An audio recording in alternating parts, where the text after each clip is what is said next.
What is going on, guys? I am now 1 month caffeine free. That's right, I've done it.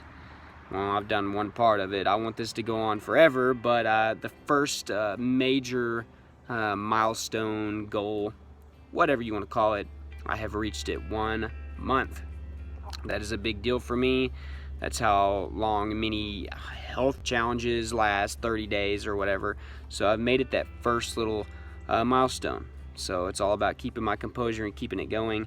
I literally have like no cravings anymore. I don't crave sodas, and I haven't been craving coffee. So now it's just a matter of, I guess, keeping that mindset. Don't put myself in a weak, spot, which I don't see that happening. Anytime in the past where I've, relapsed and got back on drinking caffeine, it was just a decision that I made, like, I've done this and I don't care. I just would like to have a coffee or a soda. It wasn't any, crazy craving that led me into doing it. So therefore I thought it wasn't no big deal. And it wasn't a big deal at the time, I guess. But now that I have more of a strong desire to quit for good, I'm sure that's going to push me on. So I won't be doing updates as much as I have been. Probably I'll be doing it by a monthly basis, maybe more if I have a good topic that I want to discuss. Today I just kind of want to go over, what I've learned, my journey in a nutshell. In the beginning, like I said, I dealt with mainly irritability and tiredness. Those are the main two symptoms that I had. I thought that, I needed caffeine in the mornings or when I got off work to sustain energy, and I've kind of found out that that's not the case. I don't need it. It wasn't necessarily a placebo because, caffeine is a stimulant, so it did help me in some areas, but your body adjusts, right? So your body will get energy from other areas once you cut out certain stimulants. It's just one of those things that we get caught up in, that addiction, we get caught up in that habitual ritual that we are doing on a daily basis. So I had to do that. I learned that my brain chemistry with caffeine was much like my brain chemistry on any other addiction. It could be like alcohol or tobacco. You can't imagine your life without it at first. That first week I was doing it, I was still like, man, I just can't imagine not having a Coke or a coffee for the rest of my life. And that's how you feel with many addictions. But by the time that, the end of that second week happened, and then third week, and now I'm at a month today, I literally don't care if I have a coffee or a soda again. It doesn't hurt me as much to think that, man, I'm not going to get to have soda.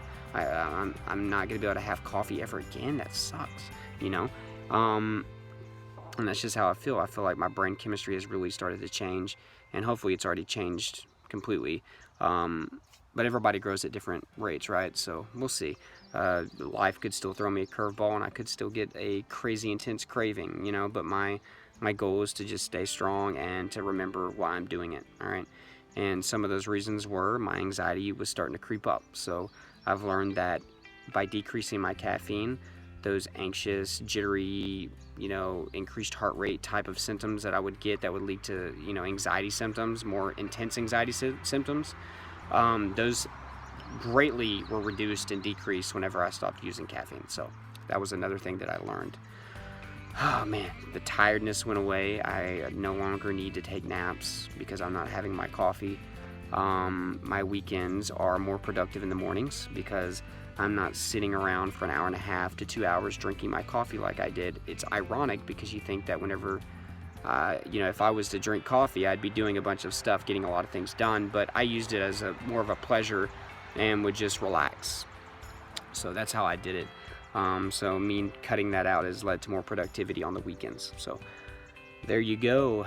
Those are the things that I went through. The couple withdrawals that I had, like I said, were just irritability and tiredness. I didn't get any headaches this time around. I was lucky.